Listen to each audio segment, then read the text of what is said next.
પ્રકરણ 2 આસપાસ શું? પૃથ્વી, સ્થાન, ઉદ્ભવ અને આવરણો. સારાંશ.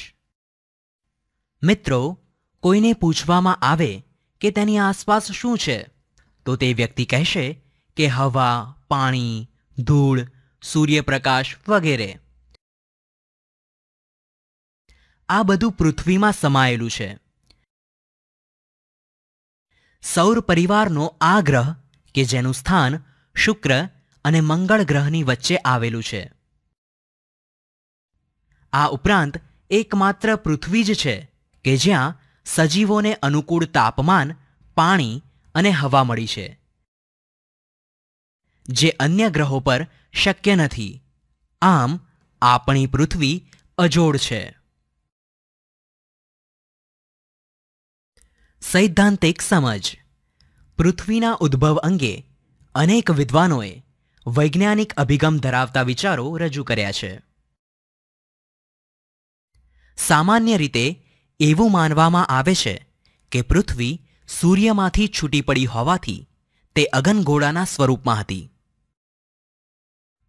આ અગનગોળો ધીરે ધીરે ઠંડો પડતા જુદા જુદા તત્વોનું ક્રમશઃ પ્રવાહી અને ઘન સ્વરૂપમાં રૂપાંતર થયું. આમ પૃથ્વીની આસપાસ વાયુઓનું આવરણ તથા પૃથ્વીની સપાટી પર માટી અને ખડકોનું ઘનાવરણ અસ્તિત્વમાં આવ્યું. એ જ પ્રમાણે આવરણમાં રહી ગયેલા વિશાળ ખાડાઓમાં પાણી ભરાતા મહાસાગરો અસ્તિત્વમાં આવ્યા અને પૃથ્વીનું ચોક્કસ સ્વરૂપ રચવામાં આવ્યું.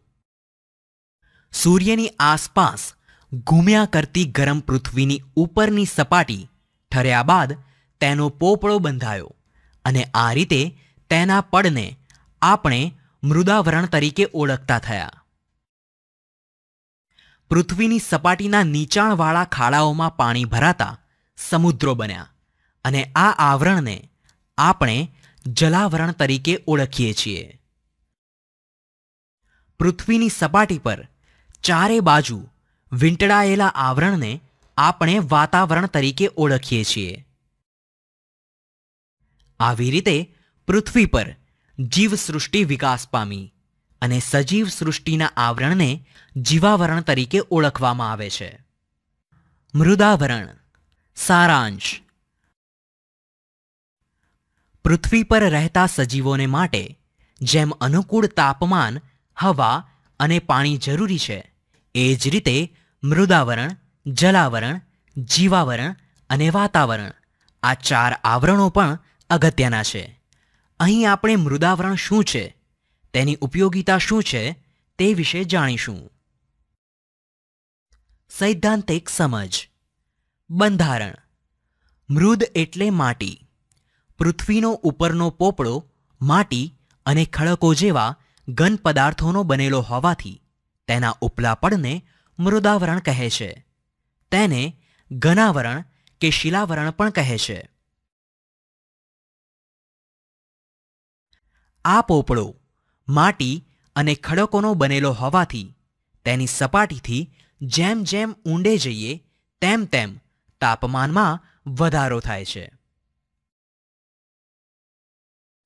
આ પૃથ્વીના પેટાળમાં વધારે ગરમીને લીધે અંદરના ખડકો પણ પીગળી જઈને પ્રવાહી સ્વરૂપમાં ફેરવાઈ જાય છે, જેને આપણે મેગ્મા એટલે કે ભૂરસ તરીકે ઓળખીએ છીએ. મેગ્માની અંદર રહેલા વાયુઓ અને ખડકોનું દબાણ પણ એટલું વધારે હોય છે જેથી ગરમી અને દબાણ જેવા વિરોધી બળો વચ્ચે સમતુલા જળવાઈ રહે છે.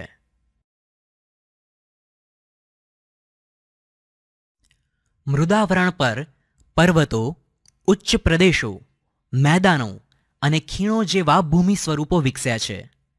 આથી પૃથ્વીનું મોટા ભાગનું માનવ જીવન, પ્રાણી જીવન અને વનસ્પતિ જીવન મૃદાવરણમાં જ વિકસેલું અને વિસ્તરેલું જોવા મળે છે. ઉપયોગિતા.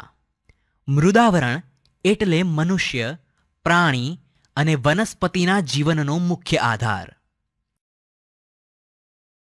આપણને રહેવા માટે ઘર, પીવા માટે પાણી, ખોરાક માટે ખેતી તેમજ ઉદ્યોગ ધંધા માટેની પ્રવૃત્તિઓ પણ મૃદાવરણના આધારે જ થાય છે. માટે તેને ધરતીનો ધબકાર પણ કહી શકાય. ઉપરાંત મૃદાવરણના કારણે ખનિજ તેલ, પાણી તથા ઘણા ખનિજો પણ મળી રહે છે. આમ દરેક સજીવની ઉત્પત્તિથી અંત સુધીની યાત્રાનું આધારબિંદુ એટલે મૃદાવરણ. માનવ જીવન પર અસર. મૃદાવરણ આપણને આધાર આપે છે, છતાં માનવજાતિ પોતાના વિકાસ માટે જે પ્રવૃત્તિઓ કરે છે તેનાથી મૃદાવરણ જોખમાય છે. ઉદાહરણ તરીકે જોઈએ તો ખનિજો મેળવવા વધુ પડતું ખોદકામ, ભૂમિગત અણુ પરીક્ષણો, ખનિજ તેલ શોધવા ખૂબ ઊંડું શારકામ અને પાણી માટે વધુ પ્રમાણમાં પાતાળ કૂવા ખોદવા વગેરેની અસર માનવ જીવન પર થાય છે. જલાવરણ. સારાંશ. પૃથ્વીની સપાટી પર ભૂમિ વિસ્તાર કરતાં પાણીના વિસ્તારનું પ્રમાણ વધારે છે. પૃથ્વીની સપાટીનો કેટલોક નીચાણવાળો ભાગ પાણીથી ઘેરાયેલો છે અને આ ઘેરાયેલા પાણીના ભાગને જલાવરણ તરીકે ઓળખવામાં આવે છે. જલાવરણમાં વિશાળ જળભંડાર ધરાવતા ભાગો એટલે મહાસાગરો, જે પેસિફિક, એટલાન્ટિક, હિન્દ અને આર્કટિક મહાસાગર તરીકે ઓળખાય છે. સૈદ્ધાંતિક સમજ. બંધારણ. બધા જ મહાસાગરો એકબીજા સાથે જોડાયેલા હોવાથી તેમના ભૂમિ વિસ્તારો પાસે આવેલા જળ વિસ્તારો સ્થાનિક, સમુદ્રો, ઉપસાગરો, અખાત કે સામુદ્રધુનીના નામે ઓળખાય છે.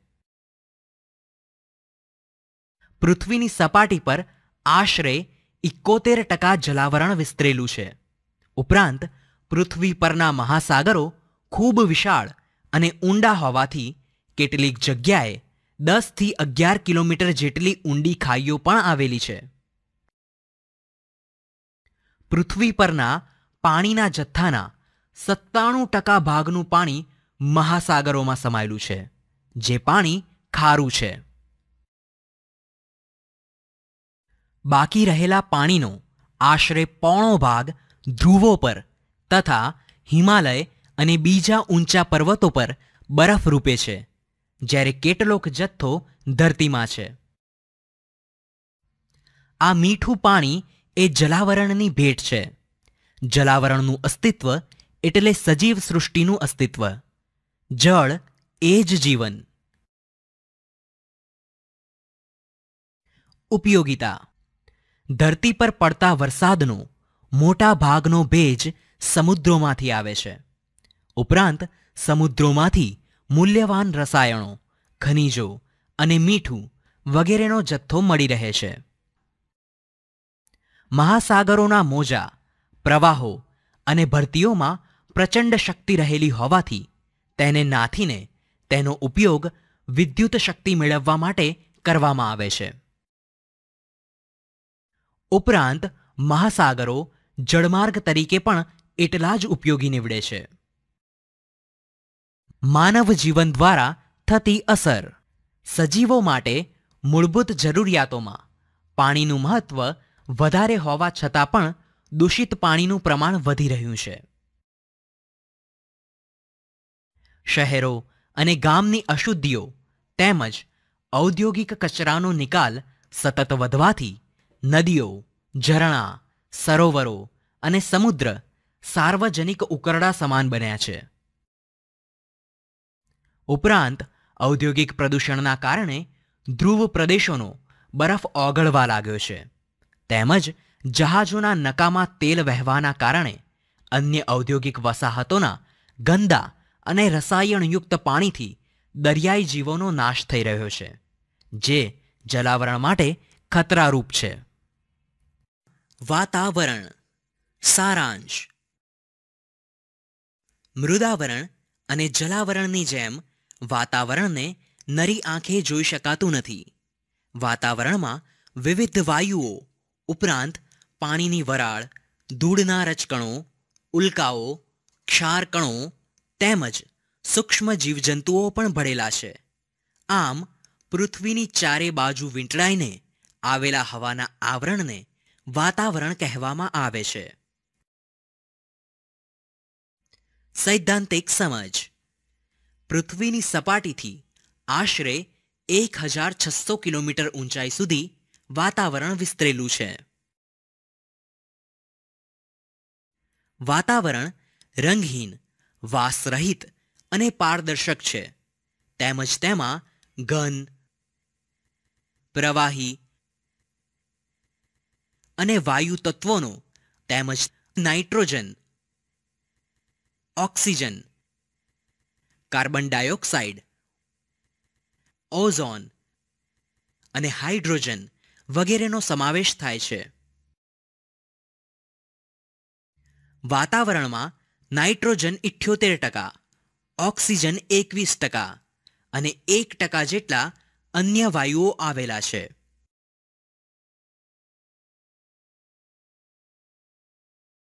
કાર્બન ડાયોક્સાઇડ વાયુ ભારે હોવાથી હવાના થરમાં તે વધારે પ્રમાણમાં છે અને ઉપર જતા ઓછો થતો જાય છે.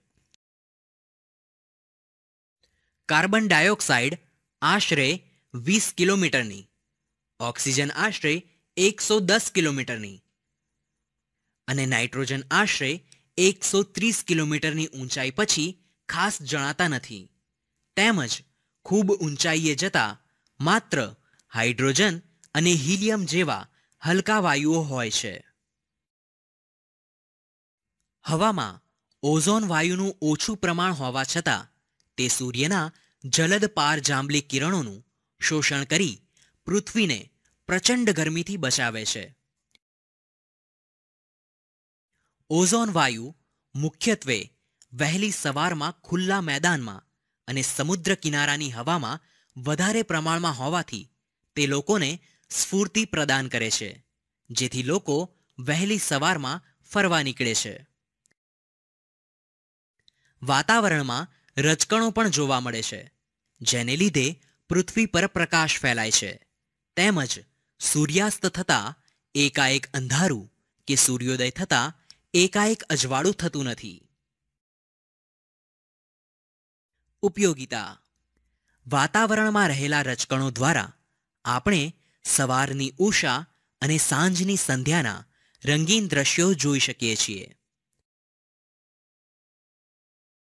ઓક્સિજન અને નાઇટ્રોજન વાયુઓ પૃથ્વી પરની જીવસૃષ્ટિને જીવંત રાખે છે. ઉપરાંત વાતાવરણના માધ્યમને લીધે અવાજ સાંભળી શકીએ છીએ. તેમજ રેડિયો, દૂરદર્શનના પ્રસારણો શક્ય બને છે. વાતાવરણના ઘર્ષણથી ઉલ્કા જેવા અવકાશી પદાર્થો સળગી ઉઠી નાશ પામે છે અને તે આવી રીતે પૃથ્વી માટે કુદરતી ઢાલનું કામ કરે છે. પાણી વાતાવરણનો મુખ્ય પ્રવાહી ઘટક હોવાથી ગરમીથી બાષ્પ બની વરાળ સ્વરૂપે હવામાં ભળે છે. તેને ભેજ કહે છે. ભેજ ઠરવાની ક્રિયાને ઘનીભવન કહે છે. માનવ જીવન દ્વારા થતી અસર. મનુષ્ય દ્વારા થતી ઘણી પ્રવૃત્તિઓ છે, જેના દ્વારા વાતાવરણને નુકસાન થઈ રહ્યું છે. ઉદ્યોગો, કારખાના, પાવર સ્ટેશનો, વાહનો વગેરેનો પ્રદૂષિત ધુમાડો હવામાં ભળે છે. તેમજ વધુ અવરજવરો વિસ્તારમાં કાર્બન મોનોક્સાઇડ અધિક માત્રામાં હોય છે. કાર્બન ડાયોક્સાઇડ વાયુ માનવ શરીરમાં વધુ ઉમેરાય તો તેનાથી માથાનો દુખાવો, ચક્કર આવવા વગેરે જેવી શારીરિક તકલીફો ઊભી થાય છે. જીવાવરણ. સારાંશ. સૌર પરિવારમાં પૃથ્વી એક જ એવો ગ્રહ છે જેને જીવાવરણ છે. પૃથ્વીના મૃદાવરણ, જલાવરણ અને વાતાવરણના જે ભાગમાં સજીવ સૃષ્ટિ વ્યાપી છે તેને જીવાવરણ કહેવામાં આવે છે.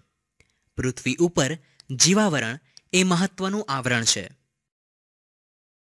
સૈદ્ધાંતિક સમજ. બંધારણ. જીવાવરણમાં અનેક પ્રકારની જીવસૃષ્ટિનો સમાવેશ થાય છે. આ જીવસૃષ્ટિમાં વનસ્પતિ, પ્રાણીઓ, જીવજંતુઓ અને માનવોનો સમાવેશ થાય છે. પૃથ્વીમાં રહેતા દરેક સજીવની જરૂરિયાતોની ચીજવસ્તુઓ જીવાવરણમાંથી પ્રાપ્ત થાય છે. આ ઉપરાંત જીવાવરણના સજીવો માનવ જગતને વિવિધતાપૂર્ણ ખોરાક અને કાચો માલ પૂરો પાડે છે. અજૈવિક વિભાગમાં જીવાવરણ 2 વિભાગમાં વહેંચવામાં આવે છે. 1 અજૈવિક અને 2 જૈવિક.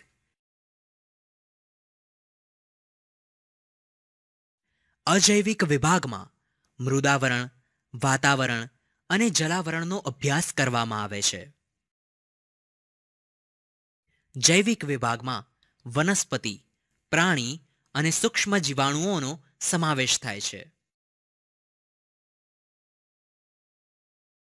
માનવ જીવન દ્વારા થતી અસર. સામાન્ય રીતે જીવાવરણ સંતુલિત સ્થિતિમાં છે, પરંતુ માનવીય પ્રવૃત્તિઓ દ્વારા આ તંત્રને તોડવામાં આવે છે અને અનેક મુશ્કેલીઓ ઊભી કરવામાં આવે છે. પર્યાવરણના શોષણના ભોગે માનવી વિકાસ કરી રહ્યા છે, જેના કારણે કુદરતની પોષણ કડી જોખમાય છે. આવી સ્થિતિ માનવી અને પર્યાવરણ એમ બંને માટે નુકસાનકારક છે. હવે વિદ્યાર્થી મિત્રો, આ પ્રકરણ અહીં પૂર્ણ થાય છે.